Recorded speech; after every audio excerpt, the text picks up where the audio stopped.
Hi guys, welcome. This is your Sameer Kohli sir with the doubts. अब बच्चों के exams आ रहे हैं and great are those kids जिन बच्चों को डाउट्स आ रहे हैं। डाउट उसी को आएंगे जो कुछ करेगा। ये हमारा जयंत है बच्चा, बहुत बहुत बहुत अच्छा बच्चा है। He is full of energy. इस बच्चे में एनर्जी, इसकी अप्रोच और इसका एटीट्यूड, तीनों चीज़ें बहुत बहुत अच्छी हैं। ये लड़का अगर थोड़ा सा हल्का सा काम हो जाए तो he can win the world. ये पूरी दुनिया कर दो, दुनिया मुट्ठी में, उस लेवल का बच्चा है। तो जयंत, ये जो शुरू के 30 सेकंड थे, these are dedicated to you. You are a very nice guy. अब जयंत का डाउट भी देख लेते हैं। जयंत का डाउट, आराम से ये डाउट नीचे लिखा हुआ है। मुझे 1 मिनट के लिए पॉज कर लेना। अगर तुम्हें ये क्वेश्चन आता है, ऑलरेडी तुम्हारी ट्यूशन में हो चुका है, तो नीचे कमेंट सेक्शन में लिख देना। कई बच्चे लिख देते हैं एरोगेंस में कि भैया हमने बड़ा इजी क्वेश्चन है तो हमने कर रखा है। So that's very good, but comment section में लिखना जरूर। इस क्वेश्चन को कराने से पहले जन मैं आपको एक प्रॉपर्टी बताना चाहूंगा कि हमने सर्कल्स में एक प्रॉपर्टी पढ़ी थी टेंजेंट्स में। सपोज यहां से एक एक्सटर्नल पॉइंट है, यहां से दो टेंजेंट्स बने P A and P B.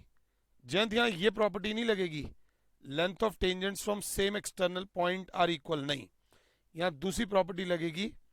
यहां लगेगी कि सेंटर से जो लाइन आती है वो दोनों टेंजेंट्स के बीच के एंगल को बाइसेक्ट करती है। ये लाइन, ये concept, centre of circle lies on angle bisector between two tangents. This is a very good question, ध्यान से देख लेना, बहुत इंपॉर्टेंट। अगर ये प्रॉपर्टी नहीं आती, सबसे पहले थ्योरम पकड़ो, सबसे पहले थ्योरम ढूंढो। Prove that the length of tangents drawn to a circle from same external points are equal. वो ढूंढने के बाद ये प्रॉपर्टी की लाइन ढूंढो। ये फाइन लाइन आपने करी है या नहीं करी है, तभी। अब ये जो यहां पर अगर सपोज कोई देख रहा है, तो उसके लिए ये वाला जो पूरा एंगल है, ये बलून का एंगल है। ये एंगल ऑफ एलिवेशन नहीं है, ये एंगल ऑफ डिप्रेशन नहीं है। ध्यान से देखना, यहां पर एक ये रहा बलून, ये रहा एक बलून, ये रहा। यहां से एक पॉइंट है ए, यहां पर एक पॉइंट है बी। तो अगर बंदा कोई बी पॉइंट से बलून को देखे तो ये बलून उसको इस एंगल पे दिखेगा। कोई ए पॉइंट से इस बलून को देखे तो उसे बलून इस एंगल पे लिखेगा। ये थीटा 1 हो जाएगा, ये थीटा 2 हो जाएगा। ये होगा angle subtended by a balloon to eye of observer. ये है ना, ये एंगल ऑफ एलिवेशन है ना ये एंगल ऑफ डिप्रेशन है। और सर्कल का सेंटर तो होता ही होता है। तो वैसे ही अब इस क्वेश्चन को पकड़ो। A spherical balloon of radius r, a spherical balloon of radius r, जय माता दी। A spherical balloon of radius r subtends an angle theta to the eye of an observer. कहीं पे कोई ऑब्जर्वर बैठा हुआ है भाई जमीन पे, यहां पर एक ऑब्जर्वर बैठा हुआ है ए पॉइंट पर। यहां से उसको बलून का एंगल जो बन रहा है वो थीटा बन रहा है। क्योंकि if the angle of elevation, मैंने क्वेश्चन थोड़ा सा पढ़ लिया था, एलिवेशन वर्ड आ रहा है। If the angle of elevation of its centre, elevation की बात हो रही है तो भैया हॉरिजॉन्टल लाइन बनेगी। सेंटर, ये रहा, सेंटर का एंगल ऑफ एलिवेशन बताना है। ध्यान से देखना, कोई ऐसी बड़ी चीज नहीं है, बिल्कुल रिलैक्स होकर। तो अब देखो, if the angle of elevation of its centre, elevation के लिए चाचा जी आपको बेस बनाना पड़ेगा, सेंटर तक जाना पड़ेगा। और angle of elevation of its centre, यहां से एक बहुत बहुत पतली line, angle of elevation of its centre, centre वाला जो एलिवेशन है, ये पूरा एंगल दे रखा है फाई। ये सिंबल होता है मेरे बच्चों फाई का, 10th में कम जगह यूज होता है। ये सिंबल होता है थीटा का और ये सिंबल यूज होता है फाई का, फाई।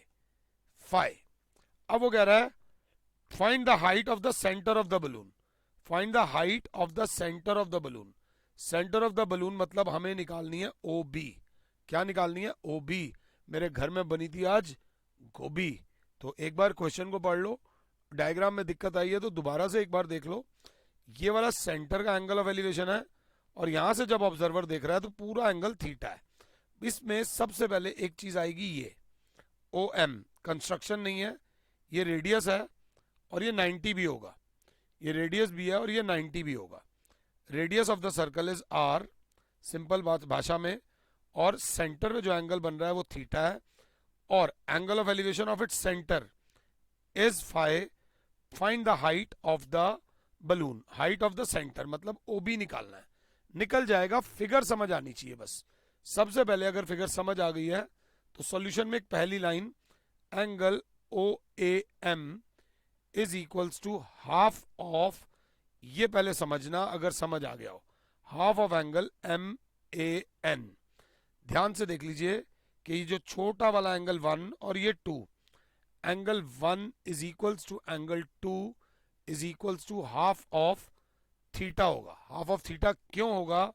हाफ ऑफ थीटा को हम थीटा बाय 2 भी लिख सकते हैं, because centre of circle lies on angle bisector between two tangents. बस इस बात को समझो, अगर ये समझ आ गया तो ये जो एंगल 1 है, ये एंगल 1 हो गया थीटा बाय 2, एंगल 2 भी हो जाएगा थीटा बाय 2।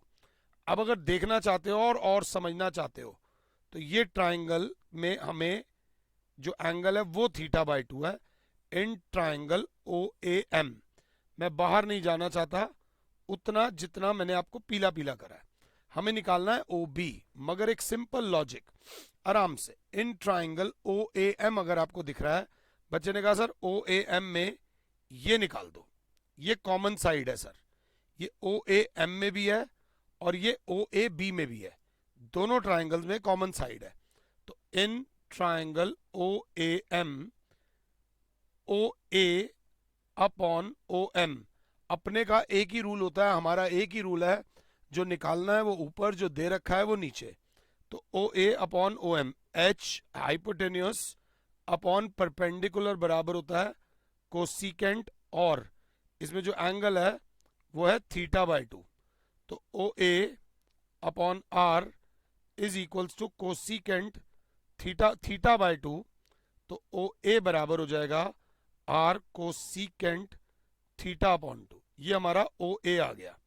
ध्यान से देख लो, आर कोसिकेंट थीटा बाय 2, ये हमारा ओ ए आया है। अब मैं आऊंगा बड़े ट्राइंगल में। माता रानी का नाम लो, आराम से बात को समझो। माँ भगवती है, तुम्हारी मम्मी में ही माता रानी है, अपनी मम्मी की इज्जत कर लो। सारे मंदिर गुरुद्वारे सब उसी में है, सब मम्मी में है। मैं भी नहीं, कोशिश तो करता हूँ बट लड़ता जाता हूँ, मैं लड़ता जाता हूँ, मेरी प्रॉब्लम ही है बस।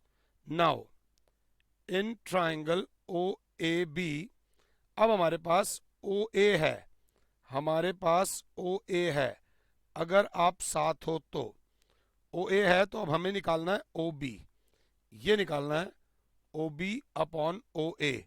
अब लग रहा है परपेंडिकुलर अपॉन हाइपोटेन्यूस, आराम से देख लो, ये बराबर होता है साइन, और ये जो पूरा एंगल है ये बराबर है फाई। तो ओ बी अपॉन ओ ए मैं निकाल चुका हूं, R cosecant theta by 2 is equals to sine phi. तो जो ओ बी है वो बराबर आ जाएगा R times cosecant theta by 2 into मेरे बच्चों sine phi. This is O B जो मांगी गई है। सॉल्व कराना बड़ी बात नहीं है, आप यूट्यूब पर डालो, एक से एक बड़ा टीचर होगा जिसने ये क्वेश्चन सॉल्व करा रखा होगा। It's not a big deal, समझाना बड़ी बात है। अगर समझ आया हो तो कमेंट सेक्शन में बता देना, नहीं समझ आया हो तो भैया एक बार और देख लेना, फिर भी नहीं समझ आया हो तो मैं क्षमा मांग सकता हूँ। ये भी जयंत का ही डाउट है, इस डाउट को पहले आराम से देखो। मुझे 90 सेकेंड्स के लिए पॉज करो। 90 सेकेंड्स के लिए जब पॉज करोगे, the angle of elevation of a cloud from a point h metres above the surface of a lake, above the surface of a lake. थोड़ा सा बस कॉम्प्लेक्स करने के लिए, लेक, लेक मतलब पानी। यहां पर एक लेक थी, यहां पर एक लेक थी, लेक में पानी भरा हुआ था। हमने भी आज दिल है ब्लू है, पानी पानी पानी पानी पानी पानी। ध्यान से, यहां पर भी the angle of elevation of a cloud, यहां बादल थे। The angle of elevation of a cloud from a point h metres above the surface of a lake, ये सरफेस ऑफ अ लेक है। यहां से h मीटर्स अबव यहां से h metres above, पता नहीं यहाँ पे कोई चढ़ के क्या करेगा, कोई क्या करेगा, इतना मुश्किल सा क्वेश्चन बना देगा। The angle of elevation of a cloud from a point h metres above, h metres above the surface of a lake. मेरी बुराई कर सकते हो, एंगल ऑफ एलिवेशन बनाते हुए सबसे पहले हॉरिजॉन्टल लाइन जरूर बननी चाहिए। The angle of elevation of a cloud from a point h metres above a surface of a lake is theta.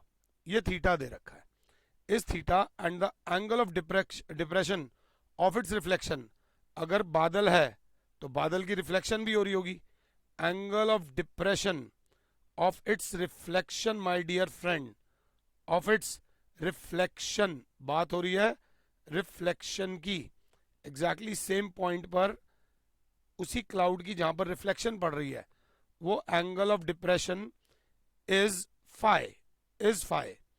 Prove that the height of the cloud is this गंदा सा, prove that the height of the cloud is this गंदा सा। अगर figure तक बना लेते हो तो आपकी जीत हुई है, अगर फिगर तक बन गई है तो आपने अच्छा किया है। ये एक क्लाउड है, एक क्लाउड की रिफ्लेक्शन है, तो मैंने माता रानी का नाम लिया, ओ ए बी, ये सी, ये डी, ये ई, ये रिफ्लेक्शन है तो मैंने पॉइंट ले लिया ई डैश, ये पॉइंट ले लिया ई डैश। मैंने कहा रिफ्लेक्शन की बात हो रही है, थोड़ी बहुत फिजिक्स मैं पढ़ाता हूं, थोड़ी बहुत फिजिक्स, तो क्या मैं ये लिख सकता हूं, क्या मैं ये लिख सकता हूं कि जितना ये ऊपर होगा, जितना ये ऊपर होगा उतना ये नीचे होगा। Object distance in front of the mirror is equals to image distance behind the mirror, क्योंकि वो यहां बोल रहा है रिफ्लेक्शन। अब बहुत अच्छा फिजिक्स का टीचर होगा तो वो मेरी बुराई करेगा, वो कहेगा पानी के अंदर तो रिफ्रैक्शन लगती है। अगर मुझे इस क्वेश्चन को गलत साबित करना हो तो मैं कहूंगा रिफ्रैक्शन लग रही है, क्वेश्चन गलत है, बट उन्होंने वर्ड बोला है रिफ्लेक्शन, तो ये जो ऑरेंज वाला पार्ट है ये ग्रीन वाले पार्ट के बराबर होगा। अब क्या मास्टर जी, हाइट निकाल सकते हो निकालो, नहीं तो जाओ यहां से, नहीं जा रहा, आराम से, ये h है तो मेरे प्यारे बच्चों ये भी h हो गया। Opposite sides of rectangle are equal, ED को ले लो x, let ED is equals to x, जो लेते हैं उसे से बोलते हैं, और मैंने लिखा है A B is equals to D C is equals to h, opposite sides of rectangle. ध्यान से, अब सिंस, थोड़ा सा रिफ्लेक्शन है, सिंस ई सी, ध्यान से देख लीजिए, ई सी, किसी को दिक्कत हो बात कर सकता है, नीचे मेरा नंबर चल रहा है, ई सी, ये जो ई सी है ये बराबर है मेरे प्यारे बच्चों इसके ई डैश सी के, ई सी बराबर है ई डैश सी के, तो भैया ये बराबर हो जाएगी h प्लस एक्स, जो ऊपर h प्लस एक्स बन रहा है वो नीचे हो जाएगा h plus x. Object distance in front of the mirror is equals to image distance behind the mirror. अगर यहां तक समझ आया तो आगे बढ़ो, नहीं तो अपना टाइम वेस्ट मत करो। मुझे दो राइट ट्राइंगल दिख रहे हैं, दो ट्राइंगल्स के केस में मैंने आप लोगों को एक बात बताई है, एक बात बताई है कि भैया जब भी दो ट्राइंगल का केस बन रहा हो always find the common side. वो कहेगा भैया कॉमन साइड एडी आ रही है, दोनों राइट ट्राइंगल्स में, ग्रे और ग्रीन दोनों राइट ट्राइंगल्स को देखूं तो कॉमन साइड एडी आ रही है, बट सर हमें तो हाइट निकालनी है। मैं कहूंगा शांत गदाधारी Bhim, trust your Guru in triangle A D E और and in triangle A D E dash, दोनों में कॉमन साइड निकालो। Common side I A D upon D E, देखूं तो ये बेस है, देखूं तो ये बेस है, ये हो जाएगा कॉट थीटा। कॉट, सर आपका आंसर आ ही नहीं रहा, आंसर टैन में चाहिए, आप गलत पढ़ा रहे हो। मैं कहूंगा सब्र कर बच्चा, जो टैन और कॉट होते हैं वो एक दूसरे की मौसी की बेटी होती हैं, कॉट को टैन कभी भी लिख सकता हूं, ए डी अपॉन एक्स, ये साइड एक्स है, बराबर cot theta A D upon x. जिसको दिक्कत हो रही हो उस दिक्कत से बचने के लिए 1 अपॉन टैन थीटा लिख दिया, तो ए डी बराबर हो गया मेरे प्यारे बच्चे, ये एक्स उधर आ जाएगा, एक्स अपॉन टैन थीटा, इसे मान ले इक्वेशन 1। फिर कह रहा हूं मुझे पॉज कर, दूसरे ट्राइंगल में भी ए डी निकाल, सिमिलरली ए D upon D E dash, ये डी ई डैश ध्यान से देखना, ये h प्लस एक्स है और ये h है, बराबर होगा, यहां पर भी लगेगा कॉट में, मगर लगेगा phi. A D upon h plus h हो गया 2h प्लस एक्स बराबर कॉट फाई। ए डी बराबर हो जाए अपॉन 2h प्लस एक्स बराबर हो जाएगा 1 अपॉन टैन फाई। हमारे पास ए डी बराबर आ गया मेरे बच्चे 2h plus x upon tan phi. हमारे पास ए डी की दो वैल्यूज आ रही हैं, एक को मानो इक्वेशन 1, एक को मानो इक्वेशन 2। एक बारी में अगर ये क्वेश्चन समझ आ जाए मींस आपके मैथ्स की पोजीशन अच्छी है। फ्रॉम 1 एंड 2, ये भी एडी है, ये भी एडी है, तो बच्चा बोलेगा x upon tan theta is equals to 2h plus x upon tan phi. लगेगा क्रॉस मल्टीप्लाई, ये हो जाएगा x टाइम्स tan फाई बराबर हो जाएगा 2h प्लस एक्स इंटू, एक तरफ tan फाई है, एक तरफ tan थीटा है, ध्यान दे लेना आराम से। ब्रैकेट यहां पर तो है x tan फाई, यहां पर ये tan थीटा दोनों से मल्टीप्लाई होगा 2h tan theta plus x tan theta. Class अगर साथ है तो x tan phi minus x tan theta बराबर हो जाएगा 2h tan थीटा। बच्चा कहेगा यहां कहीं माइनस है, x कॉमन आया, बचा 2h tan theta upon tan phi minus tan theta. ये हाइट ऑफ द क्लाउड नहीं आई है, ये सिर्फ x की वैल्यू आई है, सिर्फ और सिर्फ x की वैल्यू आई है। सांस ले लो, मुझे पॉज कर लो, और फिर height of the cloud, height of cloud बराबर है h प्लस एक्स, तो h तो h है, x की ये वाली वैल्यू आई है 2h tan theta upon tan phi minus tan theta. जब एलसीएम ले लोगे tan phi minus tan theta LCM ले लोगे तो आपका आ जाएगा, ये ऊपर जब जाएगा तो आ जाएगा h tan phi minus h tan theta plus अलग से था 2h tan थीटा। बहुत ध्यान से देखोगे तो h tan फाई तो वैसे ही रहेगा, minus h tan theta plus 2h tan theta में से h tan थीटा आ जाएगा upon tan phi minus tan theta. h common आ जाएगा, आपका आंसर आ गया। मैं कहूँगा मेरे बच्चों से कि प्लीज़ इसकी फिगर 2 बार बनाना, इसकी कम से कम फिगर 2 बार बनाना। ये वेरी वेरी इंपॉर्टेंट क्वेश्चन है, इस क्वेश्चन को हल्के में मत लेना। मैं गायब हो गया, मैं कहाँ चला गया, हे भगवान मैं कहाँ चला गया, मैं ये रहा। I will see you guys in the next lecture very soon. फिलहाल के लिए very your Sameer sir is saying you good bye, God bless. और ये रो क्यों रहा हूँ मैं, रोना नहीं है, शांत रहो। जय माता दी, बाय बाय।